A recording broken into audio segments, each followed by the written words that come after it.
One of the most important skills in building longer term connections is choosing the right person to build with. But how can you tell someone is a good match for you?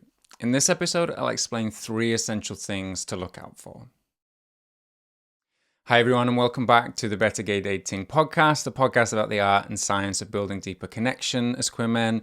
My name is Ed Bell. I'm a dating and relationship coach for gay and bi men. And in this episode, I'm going to talk about a framework that's really useful for recognizing long-term potential when you meet someone new. Because the truth is, one of the most important skills in dating is discernment, the ability to recognize who is and isn't a good partner for you. And one of the biggest mistakes a lot of us make is either to keep investing in relationships that realistically aren't right for us, or to overlook partners who really could be. And while a lot of attraction is emotional and subjective, there are also some important signs to look out for that show you could build something substantial together. So if you've ever found yourself in relationships that seemed intense and passionate at the start, but quickly fizzled out, or when it comes down to it, you're not truly sure what to look for when you're getting to know someone new, this episode is for you. So, when it comes to evaluating the potential of a connection, just what kind of connection is likely to be possible with someone, there are 3 essential things to consider: chemistry, compatibility, and capacity.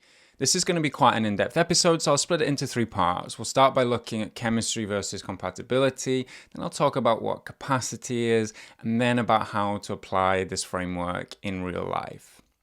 So, chemistry and compatibility. Chemistry is mostly a feeling. It's that energy or magnetism you feel around someone you like. It's often the feeling of being physically attracted to someone, but it's also the feeling of ease or flow when you're around that person. You like them, but probably also on some level you just feel like you get each other. Chemistry often, but not always, shows up fairly quickly. It can and does grow over time. But it's often the first thing that appeals to us about someone. It just feels easy and fun to be around them. On the other hand, compatibility is usually identified logically more than felt. It's basically the potential you have to build a happy and stable connection with someone. Your values, expectations, personalities, and other things like that just fit well together or just work. So on one level, compatibility is about things like having shared relationship goals. One of you doesn't want something long-term while the other just wants to hook up. But it's also about having compatible values and personalities. Say, one of you isn't going to expect you'll spend every weekend partying together while the other just wants to stay home and watch movies. Compatibility isn't about finding your twin. It's not about being identical, but it is about saying that it's going to be much easier to build a strong connection and a life together if you have enough shared values, interests, and expectations about what a good life or good relationship is. And yeah, thinking about compatibility often is kind of boring. Identifying chemistry usually feels fun, sexy even. That's one reason we tend to focus on that. But just like hiring someone for a job who's fun to be around, but completely the wrong person to do that job, not thinking at all about romantic compatibility is not a good idea in the long term. And here's the thing, I've started talking about this from the angle of spotting long-term potential with someone, and it is about that, but on a deeper level, it's also about recognizing when you have this chemistry and or compatibility with someone, and then deciding what to do about that. For example, maybe you've identified that you have high chemistry with someone, you like being around each other, but there's some major compatibility mismatch. Maybe it feels like you're constantly misunderstanding each other or want totally different things, or maybe you met on vacation, live in different countries, and neither of you wants a long-distance relationship.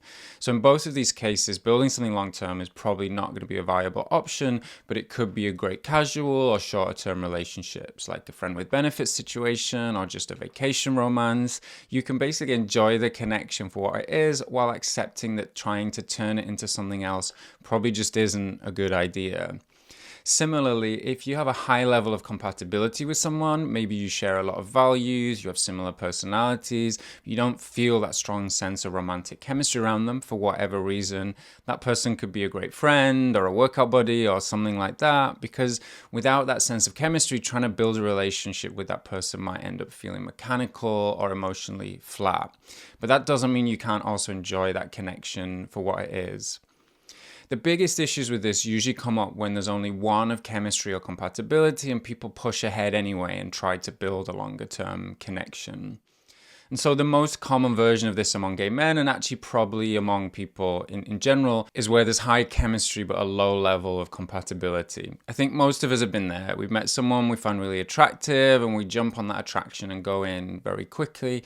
But then over time, the lack of compatibility starts to show up. Maybe you start fighting over all kinds of small things. Maybe you get bored of tolerating something that really never worked for you in the first place. Or maybe the passion or conversation just fizzles out because there isn't much else to build the connection on beyond physical attraction. And that often really hurts because what felt like a great connection at first now feels empty, and that often creates this painful come down that leaves you wondering what went wrong. But it's also worth mentioning that actually, if you look at the entire history of relationships, the other category, high compatibility but low chemistry, is one of the most common types. I'm talking about things like marriages of convenience, which traditionally might have been a woman marrying a wealthy man she wasn't that romantically interested in because it gave her stability or enough stability to raise a family, something like that. And so these relationships are obviously rarer now, but it's worth mentioning that the reason chemistry and compatibility matter is because most of us want to build relationships with people we can build them with thanks to compatibility, but also who we want to build them with thanks to chemistry. So if that's chemistry versus compatibility, let's move now to capacity or relational capacity. This is basically someone's ability to build strong relationships with others. If compatibility is about how well your lives and values fit, capacity is about whether this person is actually capable of showing up in a relationship in a healthy, emotionally mature way. Because here's the thing, say you meet someone you have great chemistry with, you really like spending time with them, and then it feels like you also have a high level of compatibility. You live in the same city, you both say you're looking for something long term, you have similar enough personalities. But then as you get to know each other, it turns out he really struggles to communicate directly. Whenever you disagree about something, he takes it very personally. He just doesn't seem to be prioritizing the relationship in a way that would let it become something great. So basically, you've met someone, the chemistry is great, and on paper there's real potential to build something meaningful together, but in practice, the capacity to build that strong connection just isn't there. And so this tends to lead to frustrating, dramatic, or just one-sided relationships where despite there being potential and even the desire to build something great, in reality it's not likely to happen. And in short, the need for all three of these things to be present, chemistry, compatibility, and capacity, is a major reason why finding great long-term partners as gay men is rare. A lot of us, honestly, are just choosing partners based on who we find physically attractive, based purely on chemistry. And while that can lead to some fun short-term connections, it's not a good strategy for building something longer term. Others of us are more selective, and we're not just looking for physical attraction, but a deeper sense of shared values and intentions. Basically, we're taking compatibility into account, and that's a much smarter strategy for building something stable. But we also have to be mindful that everyone in that relationship is genuinely ready to be in that relationship and build something stable together. And putting this into practice can be hard, partly because so many of us are so eager to meet someone we'll click with. So it can be hard to turn down someone we find attractive, but we're just not compatible with. And it can be hard to turn down someone we find attractive who we could build a great relationship with, but sadly isn't ready to do that yet. But if you want to build something stable and fulfilling, deeper compatibility is essential. And if you've done the work to be able to connect deeply with others, you deserve to be with an equal partner, not a project. And that's why all three, chemistry, compatibility, and capacity, are essential to happy long-term relationships. And I know what I'm describing can feel like the complete opposite of how many gay and bi men learn to approach finding partners. Most of us grow up without clear relationship models, and so a lot of us are focusing on instinct or feeling when it comes to choosing partners. We live in a culture that tends to focus on looks over depth and instant sexual connection over lasting emotional connection. And sometimes there's this unspoken pressure just to make it work with someone, since true connection in our community is so rare, even when that comes at a huge personal cost. But if you're interested in building happy relationships with the right people, bearing all three of these criteria in mind will help you do that. And by the way, in the process, it will narrow your options, which can make it feel like you're doing it wrong at first. But here's the thing, it will narrow your options in a good way. It will help you identify sooner when a connection has genuine potential. It'll save you a lot of time. It'll save you a lot of unnecessary heartbreak, and it'll allow you to focus on the best or most promising connections for you. So, with all that in mind, let's move on now to how to apply this framework in real life. I'm going to talk about specifically what to look for to figure out how much chemistry and compatibility you have with someone and what their capacity for building relationships might be.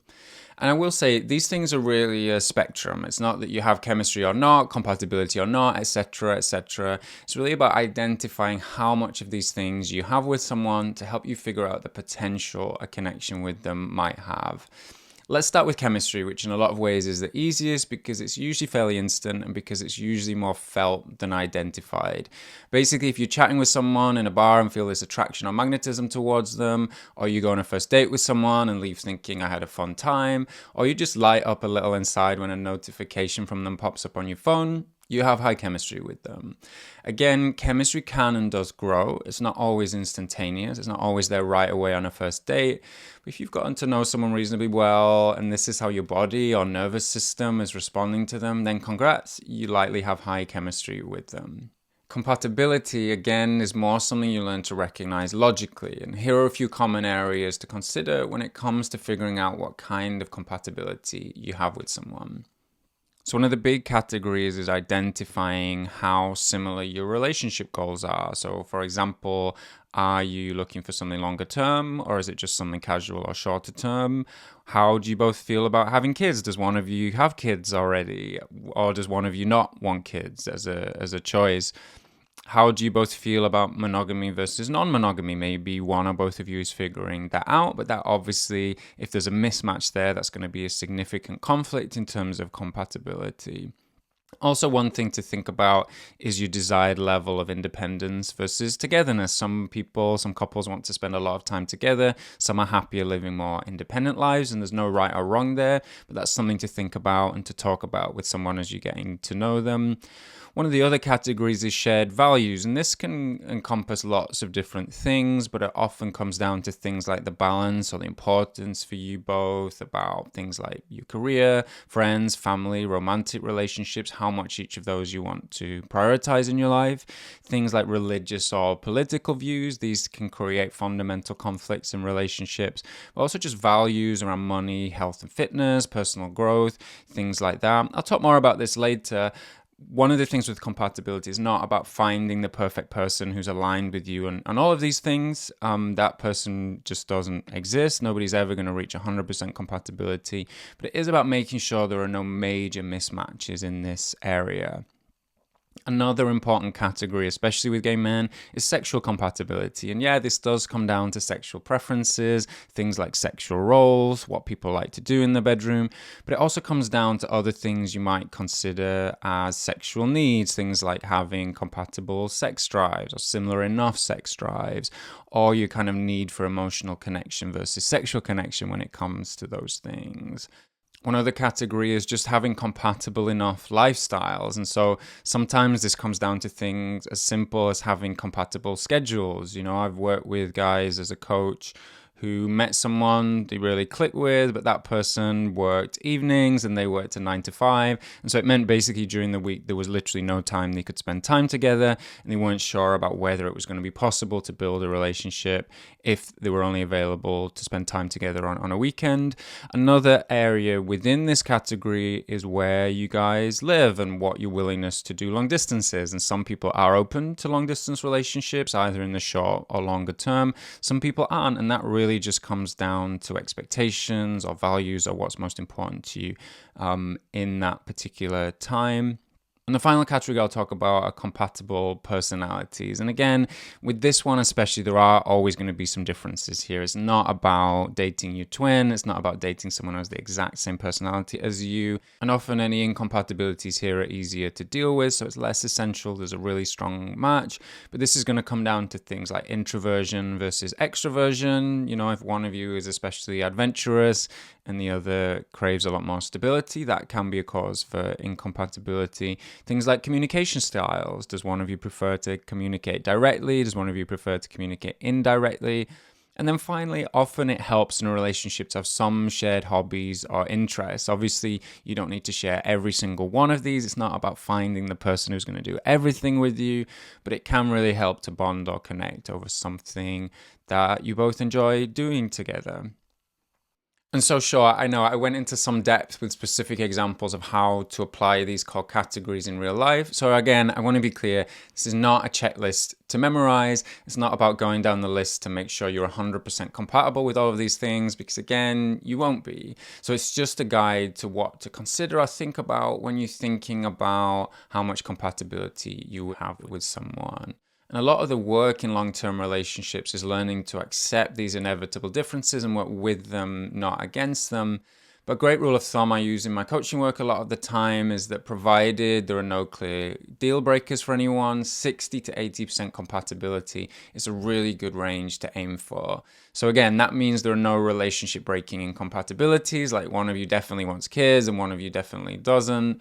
And then with everything else, 60 to 80% of the time, basically your expectations are close enough that it's not going to cause significant friction. There's no strict science to this, but that is a useful rough guide.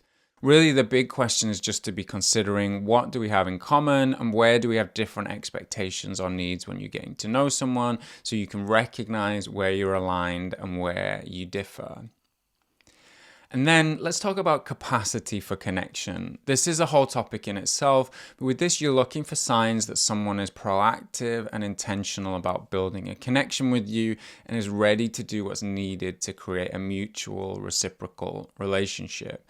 So, some signs that someone has a capacity and readiness to connect with others. The first is good communication. So, you're looking for people who communicate clearly and directly. You're not left guessing more often than not. Another one is consistency. So, you're looking for people who are consistent in how they approach you. There's no blowing hot and cold. You can't build a relationship that way, obviously.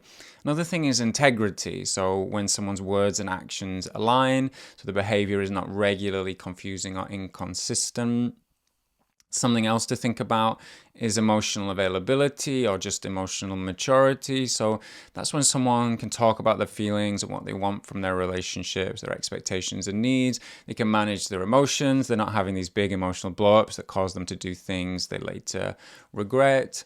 Another just general thing is consideration or mutuality. So this is when someone can consider you and your needs and opinions, not just what they want or they think. They create a sense of mutual or communal building in the relationship, even from the beginning, just a sense of shared space, that you're in something together. It's not just me versus you the whole time. And again, this is not a checklist. Nobody is perfect, so this isn't about raising your standards to the point that nobody can ever meet them, but it is about noticing where someone is at in terms of the readiness to build strong connections. And if that capacity just isn't there, then it's up to you to decide whether this is someone you want to build something with. And in general, all of this isn't about taking away any of the fun or mystery out of making new connections. It's just about giving you practical tools to figure out where a connection with someone could go, so you can make smarter decisions about where and how to invest time and energy into the connections that feel most promising. So, all of this in mind, a couple of things to reflect on. How does this framework help you understand some of the connections you've made in the past? Does it help explain where those connections went, maybe where the limitations of those connections were, or where or why those connections were really promising? Another good question, what are some of the signs of high compatibility for you? What is it that would make someone potentially very compatible with you and what you need for your relationships or in your life? And finally, what are you going to pay more attention to next time you meet someone new, now that you know about this framework? Thanks as always for listening. Please make sure to subscribe wherever you get your podcasts. And if you know someone who benefit from what I share on this podcast, please let them know about it so we can keep growing this community. And as always, if you want to explore what any of these topics mean for you and your relationships, you can find out more about working with me at bettergaydating.com. Thanks for listening, and I'll see you in the next episode.